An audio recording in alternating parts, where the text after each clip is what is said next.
안녕하세요, 첼시팬 여러분. 앙크TV입니다. 오늘은 토모리의 이적, 메디컬 테스트만 남아있다라는 이적설이 조금씩 돌고 있으면서 토요일이나 일요일 사이에 이적이 마무리되는 오피셜이 날 것 같은 그런 분위기입니다.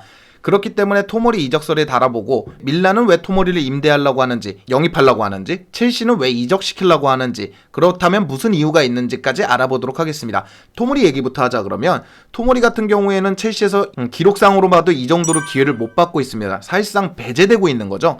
루디거가 최근에 좀 선발로 기용을 받으면서 루디거 텐센보다도 기회를 못 받는 느낌입니다. 텐센은 리그 초반에 좀 나왔다 그러면 토모리는 지난 시즌까지 먹고 들어가면 거의 한 1년 반 정도를 배제당하고 있거든요. 그렇기 때문에 토모리의 이적은 자연스러운 일이라고 보고 있습니다. 본인을 위해서라도요. 자, 그리고 이제 1티어 기자들이 말하고 있습니다. 맨노 같은 경우에는 토모리는 밀란 임대에 동의했고, 당연히 동의하겠죠. 왜냐면 좀 렌이라든지 리즈라든지 이적할 곳을 찾아보고 있었으니까. 내일 금요일에 이탈리아로 가서 메디컬 테스트를 받을 것이다. 맨노는 이렇게 얘기를 했습니다. 로마노는 조금 더 자세합니다. 3천만 유로, 2,500만 파운드, 3천만 유로가 거론되고 있는데 밀란은 토모리 메디컬 테스트를 금요일날 계획 중이며 3천만 유로 완전 이적 옵션을 포함한 임대가 될 것이다. 로마노는 이렇게 얘기했습니다. 사실상 이적이 되는 거죠. 시일도 비슷하고, 그러니까 우리나라 기준으로 토요일이나 일요일쯤에는 오피셜이 날 것으로 보여지고 있습니다. 자, 그럼 토모리가 이적하게 되는 이유, 왠지를 좀 찾아보겠습니다. 일단 첼시에서 기회를 못 잡고 있다. 기록을 그대로 띄워드릴게요. 기록을 띄워드리면 사실상 이거는 기회를 못 받는 정도가 아니라 배제되고 있는 거죠. 유스기 때문에 기회를 적게 받는 걸 이해해야 된다고 보기에는 마운트 제임스, 타미 아브라함도 많은 기회를 받고 있고, 토모리 같은 경우에도 이제는 조금 마냥 유스라고 보기엔 좀 젊은 나이는 아니거든요. 마냥 유스라고 보기에는. 그렇기 때문에 어느 정도 이제 한 팀에서 자리를 잡고 싶은 열망이 있을 겁니다. 그런 게 맞물리는 것 같고, 거기에 밀란 사정도 맞물리고 있습니다. 자, 천천히 보시면 일단 2,500만 파운드나 3천만 유로는 그렇게 비싼 금액까지는 아닙니다. 물론 싼 금액은 아니지만 선수 보강해서 젊은 선수를 보강하는데 이 정도 금액 괜찮은 금액입니다. 거기다 로마놀이랑 이제 키에르 요 라인으로 좀 가는 느낌이거든요. 그렇다 보니까 당장 토모리가 주전을 맡는 건 어렵겠지만 주전 경쟁은 충분히 가능한 게, 유독 밀란이 요즘 부상이나 좀 이런 걸로 얽히면서 센터백이 이렇게 누가 들어오면 누가 나가고 누가 들어오면 누가 나가는 시기거든요. 좀 이렇게 부상하고 이런 악재가 좀 겹치면서 그러고 있기 때문에 토모리가 여길 간다면 의외로 기회를 받을 수가 있습니다. 그런 문제 때문에 밀란은 좀 젊고 유망한 센터백을 보강하려고 하고 있고, 가격이 좀 적당한 토모리, 거기다 임대를 갖다가 잘하면 계속 쓰고 못하면 좀 돌려보내는 이런 방식을 사용할 수 있기 때문에 밀란 입장에서도 나쁠 게 없거든요. 스쿠데토도 노려야 되는 상황이기 때문에 나쁠 게 없는 이런 상황에서 기회를 많이 못 받고 있는 토모리와 이해관계가 좀 맞물렸다고 보고 있습니다.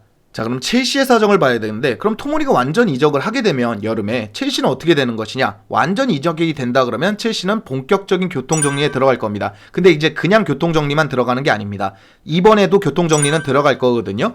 근데 그냥 교통정리만 들어가는 게 아니라 대형 영입이 하나 있을 것 같습니다.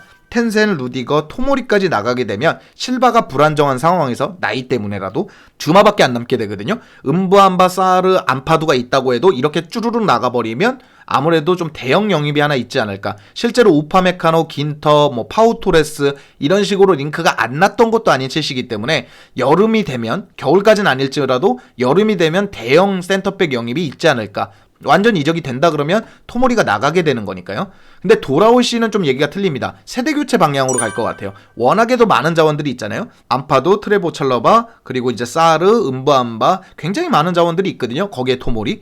그렇다 보면 이제 루디거 텐센을 내보내더라도 센터백은 큰 문제가 없습니다. 보강보다는 조금 교통정리를 하되 좀 세대교체 방향으로 가지 않을까, 이런 생각을 하고 있습니다. 그래서 전체적으로 봤을 때 토모리의 밀란 이적 임박, 그러니까 거의 사실상 오피셜이라고 보고 있는데, 첼시의 교통정리의 신호탄이라고 볼 수도 있고 밀란의 보강 신호탄이라고 볼 수도 있습니다. 밀란도 이제 스쿠데토를 노릴 만한 팀이 되려면 젊고 유망한 자원들도 있어야 되거든요.